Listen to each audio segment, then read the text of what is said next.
$500, baby, and you can pick my teammate. Give him the chump. You mean play basketball? Yeah, what up, Elo? What's up, baby? Just kicking this in 92 for the basketball. Check it out. Swing.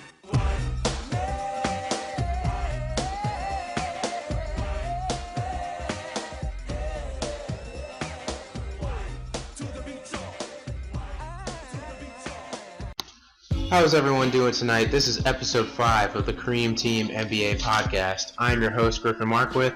With me, as always, is my less intelligent and less handsome friend, Hunter Gonzales. How's it going, Hunter?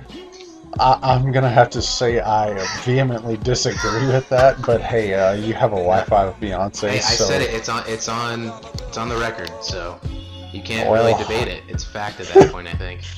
Hey, I think this is probably only our second argument on this podcast, and that's all the podcast is supposed to be about. The first one was about basketball. The second one is about our looks. Right. So we're not doing our job well enough, essentially. But hey, guys, hope y'all are doing fantastic tonight. We are pretty stoked. We got some good numbers that we're receiving. We got some good reviews that we're receiving.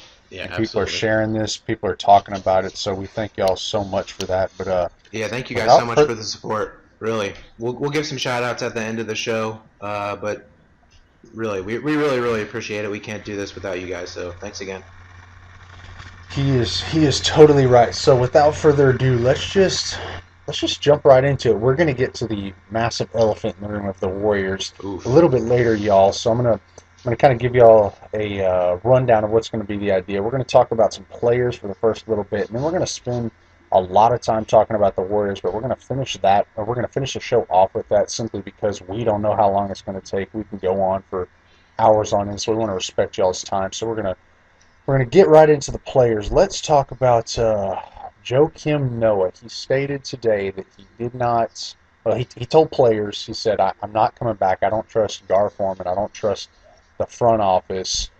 Do you blame him? One, and then two, where do you see Joakim Noah going? Number one, no, I absolutely don't blame him. Let me just preface that by saying I also read a report, or a quote, rather, from his agent saying that he hasn't received any indication from Joakim that he would like to leave the Bulls, but I think he's just, that the agent kind of has to do that. But like I said, I don't really fault him for saying that. There's been a lot of dysfunction in that organization, and it's funny, you don't really necessarily associate the Bulls with that kind of dysfunction, simply because of the fact that they had those 6 championships. Yep. But if you really think about it, after that they've really been not necessarily a train wreck, but they've had a lot of stuff going on, and this most recent kind of power struggle between the camp of Rose and the camp of Butler, and I mean, we can do an entire episode on Gar Forman and John Paxson and their ineptitude. Yep. So I really don't blame Joakim. I think, I've read a pretty decent amount of stuff about this, and it seems as if Joakim, Derek, and I think Taj Gibson were kind of the leaders in that locker room. And then Butler, which is kind of sad because they have Powell, they have Mike Dunleavy, they have Derrick Rose. I mean, that's kind of, I'm not going to say it's like bad or anything, but that's kind of, I don't even think that team knows who its leaders are, which is really sad. Right. Well, I think it's just the fact that Rose is kind of an ex-superstar that's still playing in the league. You know what I mean? Like he's fallen off the face of the cliff due to those injuries, and since Butler's emergence, he's kind of wanted to take charge of that team, and there was a lot of pushback from Noah and Rose and those guys. So that's really just, I mean, there's a ton of stories. I'm sure you've read a couple yourself about all the not necessarily fights, but arguments and little skirmishes that those camps have had. So I don't blame Noah for wanting out. He's a winner. He's a competitor. So I'm sure he wants to go to an organization that is well run and an organization that he feels will help him win a championship. What do you think? I can't disagree with you, and I can't disagree with him because that team. And I was thinking while you were talking, that team, by the time November or late October, early November rolls around of next year, and we're talking about the 2016-2017 NBA season, that team could realistically be fielding a whole new starting five, with the only one who I could possibly still see being there is Mike Dunleavy. Powell has already said he's opting out. Joe Kim's gone. Jimmy Butler, I'd be shocked if he's not traded. Derrick Rose, I mean, he's probably going to hurt himself playing with his kids, and he'll have to retire or something. But I just I just don't see that team. You are so right, because the front office is so just atrocious that they are bad, and I can't blame him for wanting out, but I don't. If there's a year for him to be a free agent, it's not this year, because he's not even the best big man from his team leaving, and then you have Whiteside, you have Horford, you have some big names that are there. So I don't blame him for leaving, but I think it's going to be a little bit tougher for him to find a job than what he thinks and even what other people think. Well, I think it's going to be very interesting to see what he gets in free agency, because, as we know, there's just so much money out there this year. But Joakim seems like a shell of himself. I know he has attended P3 and whatnot, and supposedly those guys said that he seemed like he was back to normal. But we saw it out on the court this year. The guy, as I said, is a shell of himself. He just does not have the same, I guess, magic that guy's been able to bring to the team over the past couple years. I mean, didn't he finish fourth in MVP voting? Like, what was it? A couple years ago? Yes, and there was. I mean, back when the Bulls were good, back when D Rose was at a superstar best. I mean, that team was. I mean, they were good. I mean, they were the near favorites coming out of the East, or excuse me, favorites to challenge LeBron's teams. Yeah, I mean, so it's been a fall from grace to the max for them, and just like I said, I don't blame him for leaving, but I think it's going to be just like I just said. It's going to be a little bit tougher for him, and that kind of, I didn't intend for this to go this way, but that kind of, you mentioned a lot of money out there. I'm going to kind of skip a couple topics that we had talked about, and I'm just going to get to this. Wait. You can't do that. Come on, man. Follow the script. I have to do this because it's a perfect segue into it. What I'm going to talk about, my beef tonight is with GMs. Oh, you're already jumping into the beef? Oh my, you're going rogue. I have to, because it segued perfectly into it.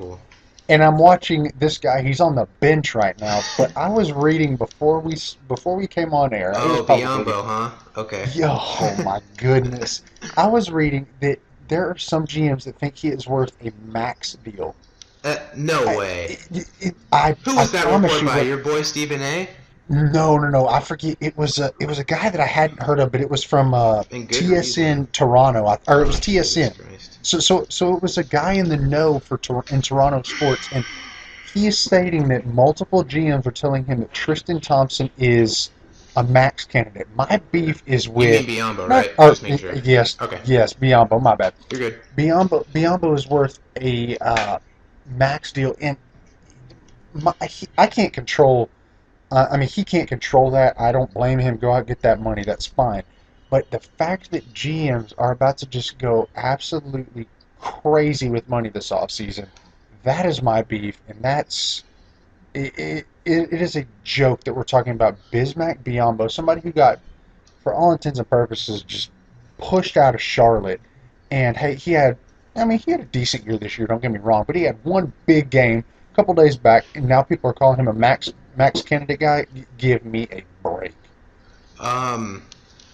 I mean, I guess if we're doing beefs, we're doing beefs, and I'm gonna... It's funny, I was planning on beefing with essentially the same thing. I'm gonna beef with the recency bias, not only in the NBA, but in the NCAA. No, I guess it just is the NBA, but it correlates with the NCAA. As you said, GMs, it's unbelievable how they judge this super small sample size. I mean, Biombo's had, 2 or 3 really good games, and now his value has just shot through the roof. He's going to get $20 million next year. I mean, it's just wild. And GMs, or whoever's drafting for, whatever particular team you're talking about, they do the exact same thing with with March Madness in the NCAA tournament. Look at a guy like Trey Burke. My Utah Jazz took Trey Burke, and he was the National Player of the Year, but he really exploded in that tournament, and I think his draft stock. It shot through the roof. Look at Sam Decker. I mean, you can go down the list. There are so many guys that. Buddy Hield as well. Their stock just shot through the roof because they had an excellent month, really, or less than a month. Fab Melo. Few years back. Oh Fab man, Melo. that's a great one. That might be the worst. If you look at a year, we've talked about this sort of older college guys with lower upside. We've talked about these guys in the past. Look at Jimmer Fredette. He had that one really phenomenal year at BYU. And the dude's not even going to be in the league anymore. So I think GMs really need to take a look at their process and look at a player's whole body of work. Don't take such a small sample size and pay a guy $20 million. Don't look at a month of a collegiate player's career and decide to draft them in the top 10. It's just it almost seems like who are these guys? Who are these GMs that are drafting guys based on such a small sample size? It's absurd to me. I honestly agree, and I think that's you deal with that in any sport because you want to get that lightning in a bottle. You think, oh, he had a couple good games. That means he's a great player, and he can parlay that into a great career. But the thing is even in a draft, it's so. You very rarely have sure things. Right. You very rarely do, and so you want to parlay the amazing 20. What do you have? 26 rebounds, 27 rebounds. You want to parlay that into a.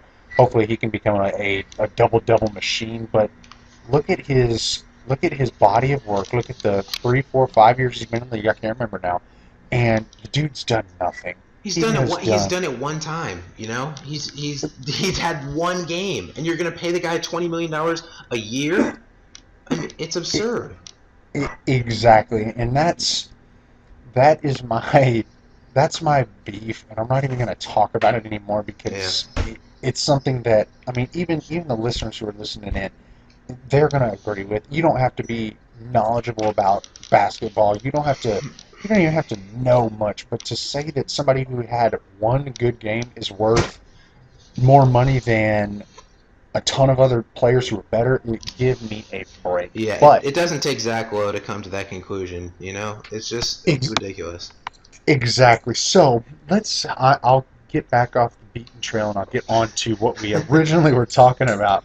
And it kind of rebounding it kind of goes hand in hand with this. What do you think? What were your thoughts on the all defense first and second teams? What were your thought on Kawhi being unanimous? Maybe Ricky Rubio getting 30 votes instead of getting up there in the top one or two teams. What are your thoughts on it all? Well, I guess I have another beef. My beef was that Rubio and Gobert both should have been higher. I know that Gobert was hurt a lot of the year, but when the dude played, he was by far, he was a monster by any statistical measure. The guy was the best rim protector in the league.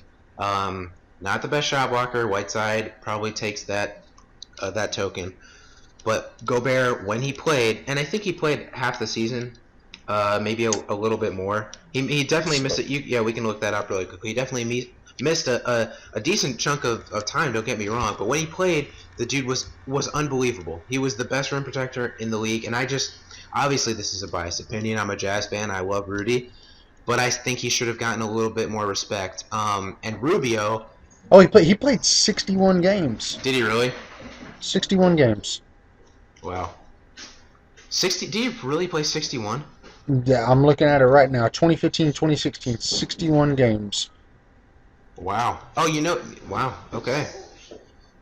That's great. That supports my argument even further. And I think Rubio, despite I really think that the fact that the guy has no shot has left a severely negative imprint on people's perception of him, because despite the fact that the guy can't shoot, he has an overwhelmingly positive effect on his team, especially on the defensive end. He's one of the best defensive point guards in the league. He's big, he's long, he's definitely not the strongest guy in the league, but he holds his own. And for him to only get 30 votes, I thought that was kind of ignorant on the part of the voters. So first team was completely You accurate. had- I think it was Paul. Yep. It was Chris, Avery, Kawhi, Draymond, and DeAndre Jordan. Correct? Pretty much the same. It was the only difference from last year was Avery Bradley supplanting Tony Allen in the first team. And if I remember right, Avery Bradley was second team last year, and Tony Allen dropped to second team. So I mean, it was pretty much alike. Could you tell me the second team again? It was Allen, Butler. It was Tony Allen, Butler. Give me just a second. I just went totally blank. Man, oh my goodness. Hold on just a second, y'all. I am so sorry for keeping y'all waiting on this. Who was it? Paul Millsap, Paul George. That's right. And who was the big? Was it Whiteside or no? Yes, it was Whiteside. Okay. Yep. Okay, so I think Butler didn't play a lot of the year, and to be frank, I don't think he had nearly as good of a defensive year as last year. That's not to say he's a poor defender by any means, but I didn't see it from really an effort angle with him. I just don't really think. I mean, with all, like we just discussed it, with all that chaos in the front office, I don't think the guy really gave 100% on the defensive end. I think he definitely tried to carry more of a load offensively, and we know that that makes guys tired and will affect their performance on the other end. But I don't see how you can justify putting him on the second team over Rubio. Also, our thoughts and prayers are with Rubio and his family. Unfortunately, his mother passed away this afternoon. So condolences to him and his family. Absolutely. I'm looking right now. You had, so technically you could say the third team was Gobert, Klay Thompson, Jay Crowder, LeBron, and Kyle Lowry. I could sit here and I could make a point for. There's no way LeBron should be on there. He doesn't try it all in the regular season on defense. Are you going to debate me on that one? I'm going to try not to get into that and waste time on something that people don't even want to hear. You're right. But I don't disagree with them. I think, as with any of these things, and we talked about this the first podcast, we talked about how these awards are. I'm not going to knock the awards, but no, do it. Go right ahead. These awards in any sport are simply just name value. For sure. They really are. You're not going to have. I mean, is it sexier to have? Let's say Avery Bradley or Tony Allen. It's sexier to have Avery Bradley.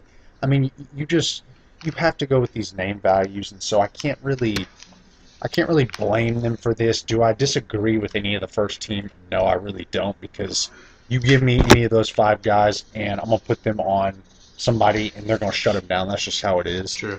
But I think, as we said in the first podcast, you take these awards, you take them with a grain of salt, because they're just simply talking points. In my humble opinion, I believe they're just talking points, and there's really no reason to get worked up on them, because I don't even think the voters have any idea who they're voting for. They're just voting for those names. Yeah, I think what really speaks to that point is the fact that Whiteside finished third. He finished third in Defensive Player of the Year. It was Kawhi, Draymond, and then Whiteside. Yeah, So he beat out Jordan in that voting, but Jordan was first team all defense and Whiteside was second. So I think it kind of speaks to the fact that these are not an exact science by any stretch. You know, like a computer is not compiling statistics and giving guys these awards. It's a bunch of writers, media guys that vote, so it's entirely subjective. It's entirely up to them. So we had this discussion before.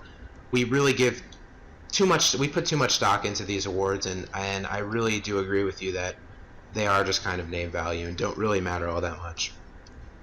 They don't, and it's something that, just like I said, it makes for good talking, but it's not anything that is worth getting worked up over. So with that being said, you want to jump into Toronto, Cleveland really quickly before we move on to the elephant in the room?